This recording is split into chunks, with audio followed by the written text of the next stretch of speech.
Bonjour tout le monde, ravi de vous retrouver pour cette quotidienne du mercredi 26 mai. Au programme, dans l'actualité, Andrea vous parle du projet de la piscine patinoire à Terre-Sainte, le projet pour lequel les recours ont été levés au tribunal cantonal. Elle fait le point en plateau avec les responsables de la société Arsco qui pilote le projet. On reste en piscine pour la page sportive de cette quotidienne avec la nageuse lyonnaise Noémie Girardet qui revient des championnats d'Europe de Budapest. Elle nous parle de ses résultats.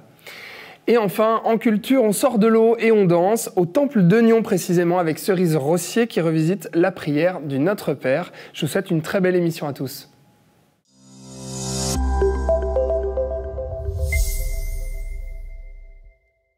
Bonne nouvelle pour les porteurs du projet de la piscine patinoire de Terre-Sainte. Après cette année de procédure, les recours ont enfin été levés. Le comité de l'Arsco, société aux mains des 9 communes de Terre-Sainte, s'est à nouveau réuni pour discuter de la suite du projet. Nous faisons le point avec nos deux invités. Stéphanie Emery, bonjour. Bonjour. Vous êtes la présidente du comité de pilotage de cette piscine patinoire de Terre-Sainte. Vous êtes aussi municipal de My. Avec nous, Jean-Claude Trotti, bonjour. Bonjour. Vous êtes le président de l'Arsco, municipal de Coppet également. Alors, j'imagine, monsieur Jean-Claude Trotti, que vous êtes soulagé au stade actuel.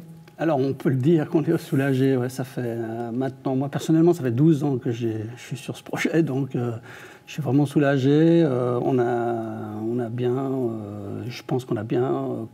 C'est un projet qui nous tient à cœur, hein, évidemment, et puis qu'on est content de pouvoir poursuivre. Ouais, et surtout conclure. Envie de concrétiser. Ah oui, concrétiser. Et puis la population, elle est quand même... moi, je suis régulièrement interpellé pour savoir comment ça se fait. Donc la population attend vraiment cette piscine, ce projet, cette piscine patinoire. Juste pour dire, lors de la votation des conseils, maintenant, c'était en 2012-2013, c'est 98% quand même de oui. Alors, vous voyez, donc c'est un projet publicité, donc que beaucoup de gens attendent. Ouais, donc la votation en 2013, mais il y avait eu notamment des recours, pour rappel en 2016, où certains riverains avaient déposé un recours auprès du tribunal cantonal. Stéphanie Emery, est-ce que vous pouvez nous faire une petite synthèse aujourd'hui de cette bonne nouvelle et de la décision du tribunal ? Alors la décision du tribunal cantonal date de mars de cette année. La bonne nouvelle, c'est que donc les griefs principaux des opposants étaient par rapport aux nuisances sonores. Ils avaient peur des nuisances sonores et la bonne nouvelle, c'est que les nuisances sonores n'étaient pas suffisamment importantes pour modifier quoi que ce soit au projet.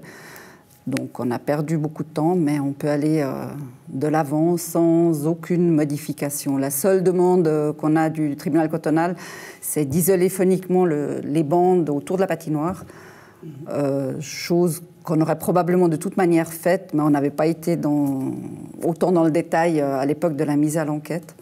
En 2014, la mise à l'enquête, la première mise à l'enquête. Ouais. Donc voilà, c'est une bonne nouvelle parce qu'on ne doit rien changer. Ouais. Mais voilà, c'est un projet qui peine à sortir de terre. Vous nous dites que ça fait un long moment que vous êtes dessus. Donc vous auriez pu faire le choix justement d'accorder certaines concessions aux opposants. Pourquoi avoir choisi de ne pas le faire ? Parce que c'est un projet qui est destiné à durer de nombreuses années, sur plusieurs générations, 50 ans ou probablement, on espère plus. Et on s'est dit c'est important de privilégier plutôt la qualité. C'est vrai qu'on aurait pu faire des concessions et puis ça serait déjà terminé. Mais on s'est dit, selon les concessions qu'on fait, eh ben, les utilisateurs futurs, pendant 50 ans, ils diront « Mais mon Dieu, à quoi ils ont pensé quand ils ont fait ça ?» Alors, je peux te donner un exemple. Je ne sais pas si vous voulez un exemple. Par exemple, devant le bâtiment de la piscine, il y a une belle zone engazonnée. C'est une zone de détente. Alors, on voit ici quelques images, justement. Voilà. Alors, actuellement, à gauche de l'écran, il y a le bâtiment de la piscine. Et à droite de la piscine, il y a un bâtiment blanc. C'est une halle multisport provisoire qui va être démolie au moment de la construction de la piscine patinoire. Et ça deviendra une zone de détente. Alors les opposants ont très peur. Ils disent que les piscines publiques font beaucoup de bruit. Ils ont très peur que ça devienne, qu'il y ait beaucoup de nuisances à ce niveau-là. Donc on peut les rassurer parce qu'il y a une étude notamment acoustique qui a été faite aussi. Alors on peut les rassurer, mais c'est surtout, il n'y aura jamais de pataugeoire, jamais de terrain de jeu. C'est vraiment une zone de détente, par exemple pour des parents qui amènent leurs enfants au cours de natation qui fait beau, qui puissent se mettre dehors, ou des gens qui viennent nager 1 heure à la pause de midi et puis puissent se mettre un moment dehors pour se détendre. Donc c'est vraiment une zone de détente et pas une animation comme une piscine extérieure pourrait l'être.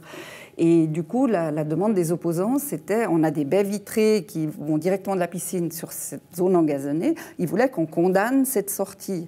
Alors, on s'est dit, si pendant les 50 prochaines années, les gens ils sont dans cette piscine, il y a cette baie vitrée, le beau terrain engazonné, et puis ils ne peuvent pas sortir, se poser 10 minutes au soleil, ils vont se dire, mais ils ont pensé à quoi quand ils ont fait ce projet? Donc on s'est dit, on préfère perdre quelques années maintenant, mais que le projet il soit vraiment valable pour la suite, quoi. Vraiment, ouais. Un projet qui dure dans le temps. Aujourd'hui, est-ce que vous pouvez nous rappeler dans les grandes lignes, Jean-Claude Trotti, quels sont justement les objectifs de ce projet? Alors, les objectifs futurs, vous dites, ou bien les objectifs futurs, maintenant, on doit, comme on vous l'a expliqué, on est à l'initiale de projet, c'est-à-dire on doit reprendre le projet. Disons que le projet n'a pas beaucoup changé, mais par contre, des choses ont évolué quand même pendant ces années, entre autres les aspects énergétiques. À l'époque, on avait prévu un projet avec des sondes géothermiques. Maintenant, on a construit pour pouvoir alimenter en chauffage nos collèges qu'on gère, un cadre, un chauffage à distance avec la prise de température sur les eaux traitées de la steppe. Donc, on est à 90% énergie renouvelable dans nos chauffages. Et là, on a donc prévu de prendre donc, le chaud et le froid. Parce que ce qui est intéressant dans une piscine patinoire, c'est qu'il y a d'un côté du chaud pour la piscine et du froid pour la patinoire, ce qui fait un échange de chaleur avec des échangeurs qui est intéressant au niveau écologique. Donc ça, c'est quelque chose que pendant cette période, on économise entre autres les sondes géothermiques. Maintenant, on doit reprendre le projet dans le sens qu'on doit nous-mêmes se remettre dedans. Oui, parce que vous-même, c'est vrai que vous êtes là depuis le tout début, vous êtes un peu les rescapés de ce projet. On a envie de vous dire, à l'ensemble et justement à l'intérieur de ce comité de pilotage, qu'il faudra justement compléter lors de la prochaine législature. Là, il va falloir aussi convaincre de continuer ce projet, de ramener des gens avec vous. Tout à fait, oui. Est-ce que vous avez justement déjà approché certaines personnes ? Ça sera forcément des personnes qui font partie du conseil d'administration d'Arsco, qui seront forcément des municipaux de chacune des 9 communes. Et comme tout le monde sait, il y a eu beaucoup de changements au niveau des municipaux en Terre Sainte cette législature, donc on ne sait pas encore qui c'est qui aura dans le conseil d'administration. Ouais. Au niveau financier, là aussi, il y a quelque part tout qui est à reprendre. Oui.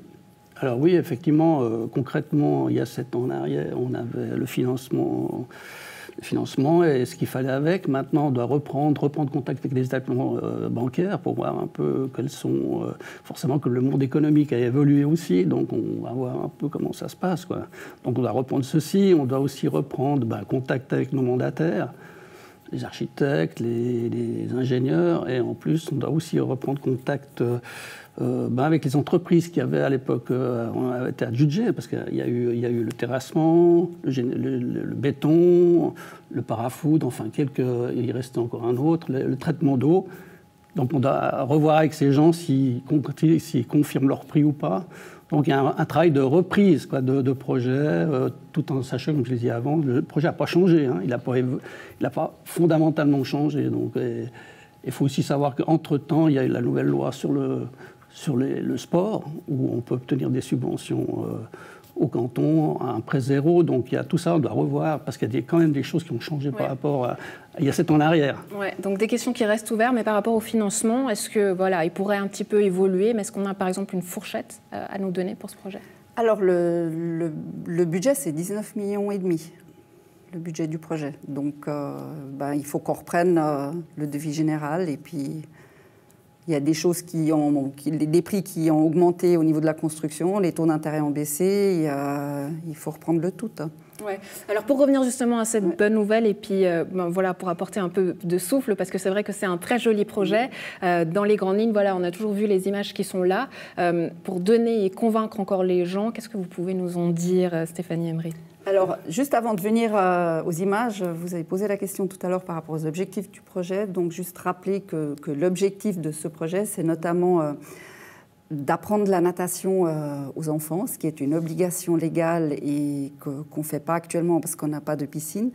Et il faut savoir que la noyade, c'est la cause de décès la plus importante, cause de décès accidentelle la plus importante des enfants.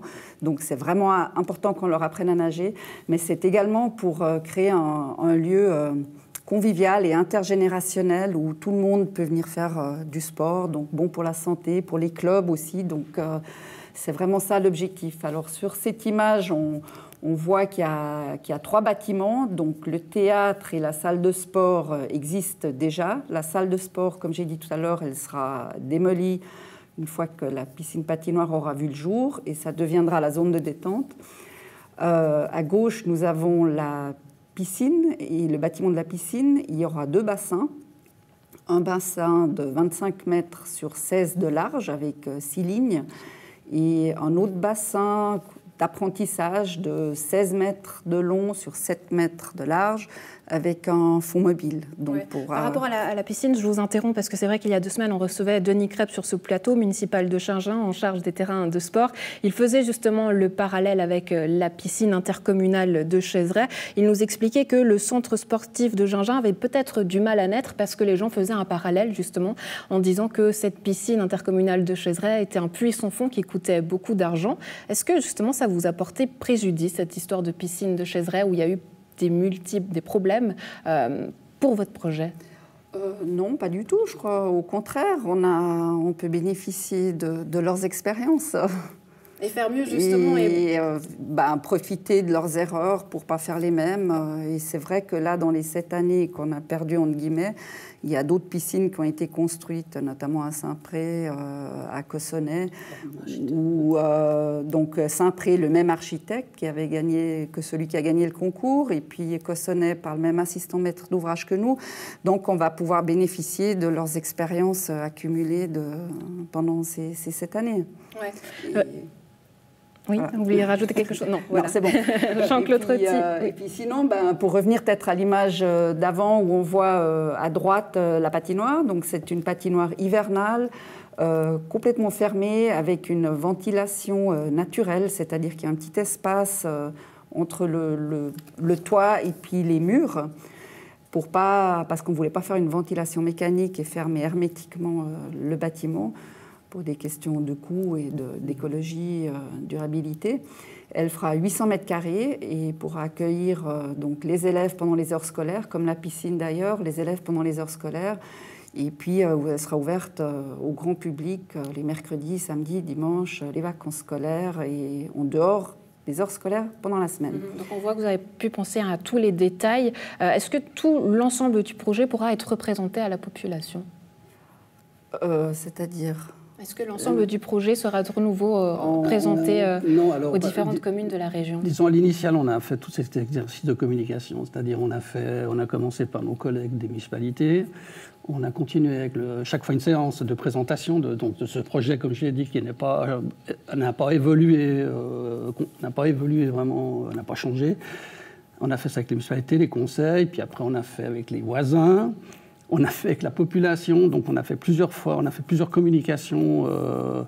Et pour l'instant, comme je dis, on est en train de reprendre le dossier. Donc on verra s'il y a des évolutions autres de ce qu'on connaît, mais disons, il n'y a rien de spécialement nouveau. Maintenant, on va voir. Le dossier maintenant est bien ficelé, bien construit. Le premier coup de pioche, quand est-ce qu'on peut l'attendre?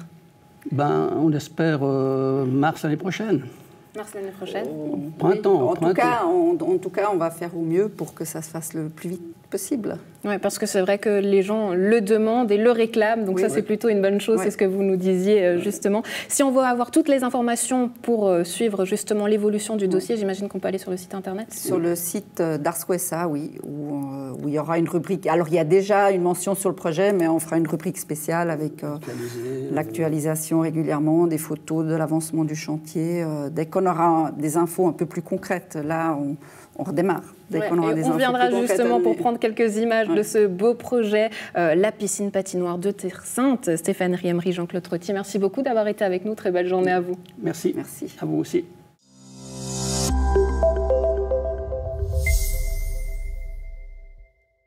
La nageuse Noémie Girardet est revenue des championnats d'Europe de Budapest qui ont eu lieu la semaine dernière. Si elle n'a pas réussi à se qualifier d'office pour les Jeux Olympiques de Tokyo à l'issue de cette compétition, la nageuse originaire de Genolier a encore ses chances et va tout donner jusqu'à fin juin pour décrocher le sésame tant espéré. Elle est avec nous par visioconférence sur le plateau d'NRTV. Bonjour Noémie. Bonjour.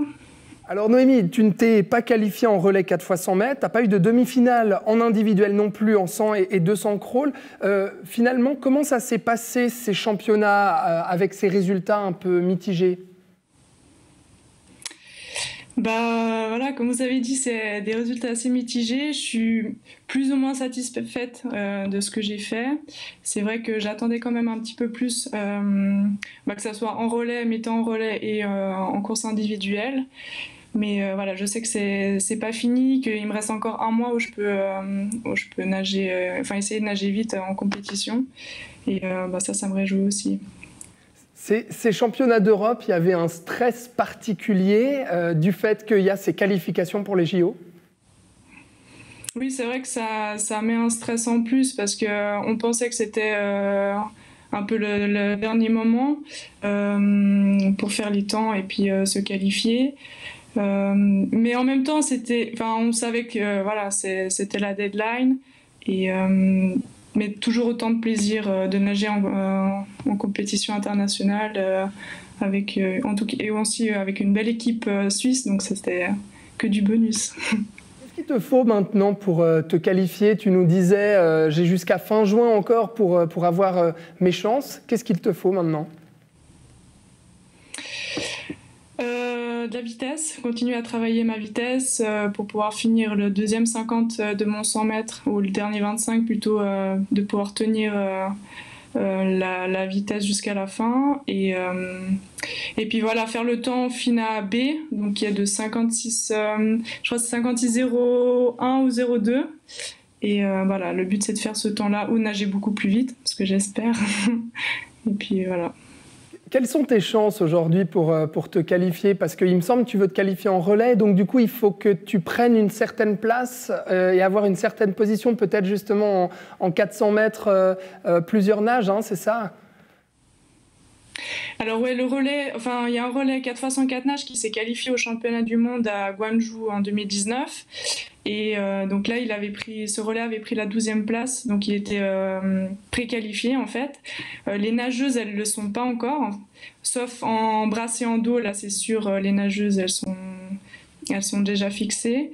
En papillon, il y en a une qui a déjà fait un bon temps, donc je pense que c'est elle qui potentiellement peut être prise. Et c'est vrai qu'après en crawl, c'est là où c'est encore assez ouvert. On est 2 ou 3 filles à vouloir avoir pour la place. Donc c'est un peu la course là jusqu'à la fin de qui va faire le meilleur temps et qui fait en même temps le temps FINA B. Donc effectivement, il va falloir nager plus vite, comme tu dis, abaisser ton temps pour pouvoir te qualifier peut-être en crawl.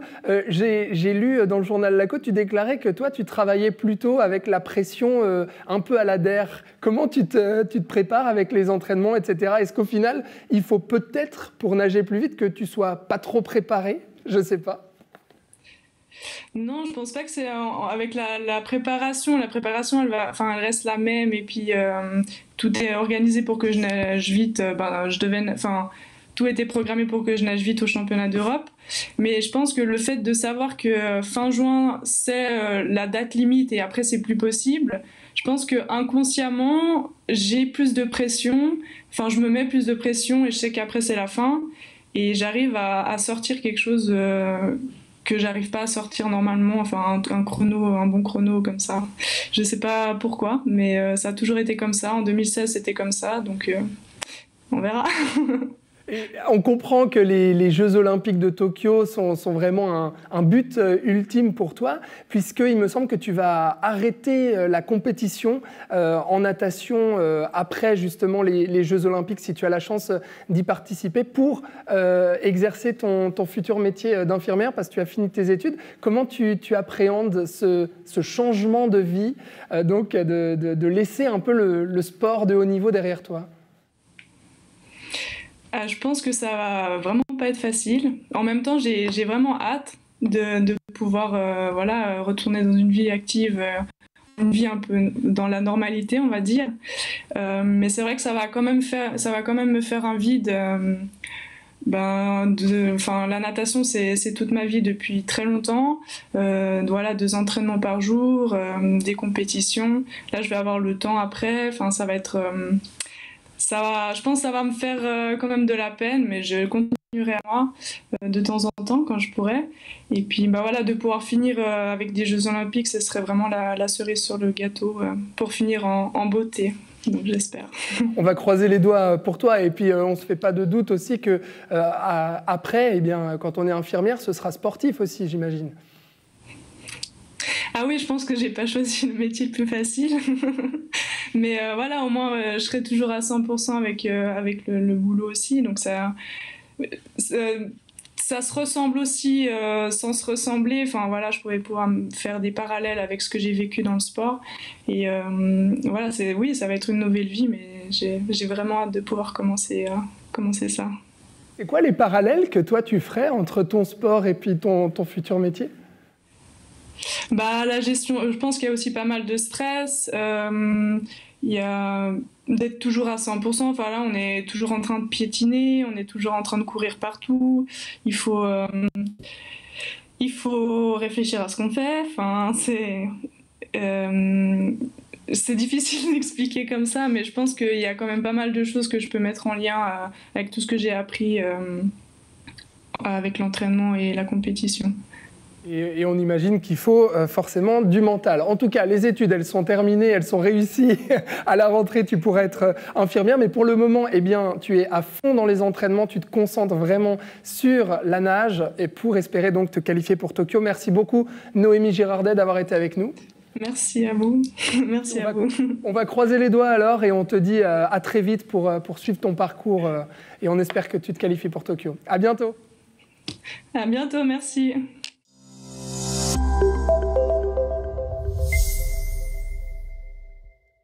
Ce dimanche 30 mai, la messe dominicale au Temple de Nyon et plus particulièrement la prière du Notre Père auront une saveur bien différente de d'habitude. En plus d'être récitée, la prière sera également dansée par l'artiste genevoise mais originaire de Nyon, Cerise Rossier. Bonjour Cerise. Bonjour Alexandre. Ravi que vous soyez avec nous sur notre plateau. Dites-nous la prière du Notre Père, pourquoi ? Ah oui, dans le cadre du culte au Temple de Nyon. Choisi cette prière. Déjà, le chemin qui m'y a mené, c'est que toutes les salles étaient fermées toute cette année passée, les salles de spectacle, et que... les lieux de culte étaient ouverts. Moi, je me suis dit, voilà, les lieux de culte sont ouverts, donc... Donc pourquoi pas un temple ? Pourquoi pas le temple ? Et puis, de fil en aiguille, qu'est-ce que j'ai donc un alphabet dansé où chaque lettre est une position du corps, et que dire avec cet alphabet. Et ce qui décide un petit peu de ce qui va être dit est le lieu. Et puis aussi, peut-être une envie de transformer les clichés, les lieux communs ou les habitudes. Et puis, je me suis risquée à proposer à la paroisse de faire un culte uniquement sur le Notre Père, pas de régir uniquement dans une situation spectacle, et d'ouvrir les interprétations par la diacre qui va pouvoir peut-être réapprofondir ce texte qui est dit tous les dimanches. Pour moi, à l'époque, quand j'étais petite, d'une façon très, très, très marmonnante, un peu ennuyeuse et sans grande compréhension de ce texte. Et puis, comme j'ai pu lire des interprétations beaucoup plus audacieuses et presque philosophiques, ça résume une beauté de vie pour finir ce texte, eh bien, je me suis dit, allons-y, qu'est-ce que ça va donner avec le corps ? Donc, il y a une idée de remoderniser, si on veut, ce culte du Notre Père. Eh bien, de fil en aiguille, c'est devenu ça. Moderniser, je ne sais pas, mais en tout cas, comme on est beaucoup dans notre société, pas dans l'esprit, mais dans le cerveau, dans la pensée, et l'intellectualisation des choses, eh bien, refaire passer tout ça par le corps en entier. C'est le défi aussi, un peu insolite, qui vous a attiré là-dedans, parce qu'il y a un côté insolite quand même. Oui, alors malgré moi, je suis toujours un petit peu dans les chemins de traverse parce qu'il faut bouger, il faut mettre en mouvement les choses au sens propre comme au sens figuré. Comment on retranscrit justement une prière en danse? Là, on voit à l'image un peu ce que ça donne, votre alphabet dansé, du coup. Mais comment on retranscrit une prière dans un temple? Bien, l'instrument d'écriture est mon corps, comme une plume Mont Blanc, par exemple. Et la feuille est l'espace, et là, c'est l'espace du temple qui est très beau, très bien rénové, avec ses vitraux qui donnent une lumière presque, des fois, un petit peu disco, comme ça, ces belles couleurs. Et cette magnificence, ce calme, cette largesse à exploiter. Donc le corps s'imprègne de ça et il y a un grand respect, un grand sérieux.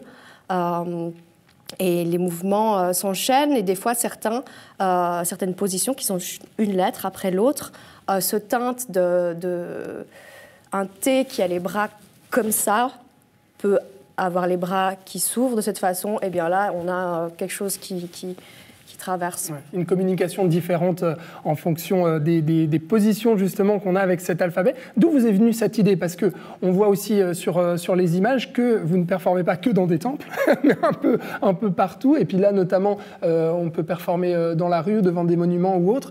Donc, ce projet-là est déclinable, on va dire. Mais d'où vous est venue cette idée de cet alphabet dansé? Et puis à quoi appartiennent en fait ces lettres qu'on peut voir? Dans mon parcours artistique, je voulais vraiment trouver mon langage et je suis un peu jusqu'au boutiste, donc j'ai pris ça au pied de la lettre. Et j'ai beaucoup dansé dans ma salle de répétition en m'inscrivant dans un écran comme une lettre sur une affiche. Je suis graphiste et puis regardez comment je bougeais. Et puis c'était l'occasion pendant le confinement à nouveau de répondre à un concours du CAC, le Centre d'art contemporain de Genève, qui proposait à l'issue de son exposition Scrivere disegnando, j'ai fait Scrivere ballando parce qu'il y avait un concours de dessine ton alphabet. D'accord, donc vous avez créé une typographie, c'est ça, d'alphabet dansé? Oui. Entièrement créé en fait. Entièrement créé à partir de sortes de ressentis de personnages, comme ça, un peu à la va-vite en croquis, et puis mis sur Illustrator en vectoriel, comme ça net. Ça a donné comme ça un personnage avec un manteau. Et après, je suis allée l'incarner en chair, le mettre incarner ces lettres et les apprendre, ça a pris du temps. Ouais.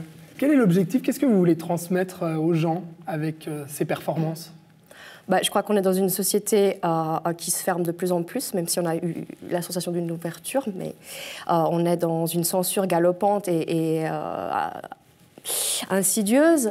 J'aimerais aussi, en voyant les commentaires sur les réseaux sociaux, les échanges, peut-être reconsidérer les mots, au-delà même de leurs racines, les réexplorer. Quand on danse un mot en entier, on a bien le temps d'y penser, à l'apporter le sens et tout ce qui peut en découler. Oui.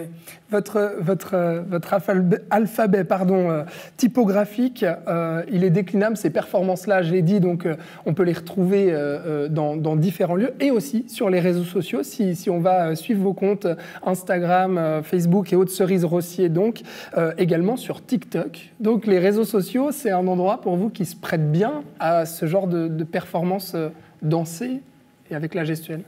C'était au début une façon de montrer mon travail et puis ça a accroché. J'ai eu un public très diversifié. Tout de suite, ça m'a beaucoup intéressée parce que des fois, j'ai la sensation que dans les institutions culturelles, on est un peu entre soi. Là, on est encore plus entre soi parce qu'on n'est que 50 ou même le 3/4 de la jauge.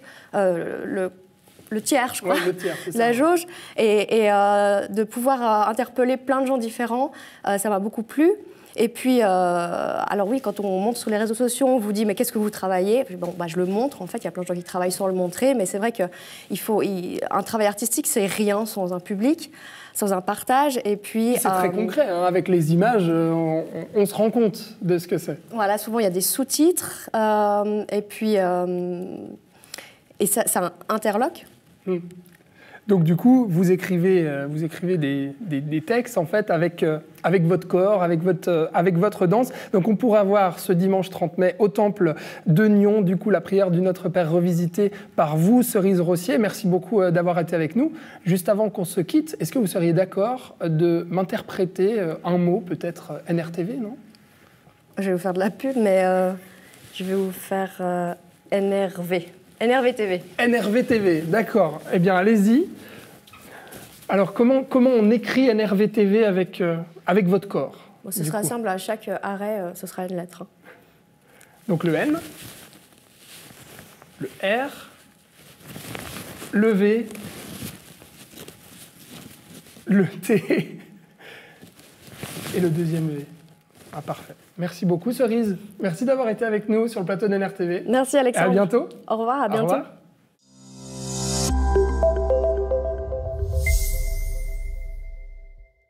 C'est tout pour aujourd'hui. Merci d'avoir regardé cette émission. J'espère que le menu vous a plu. Je vous souhaite une très belle suite de programmes sur NRTV et je vous dis à demain.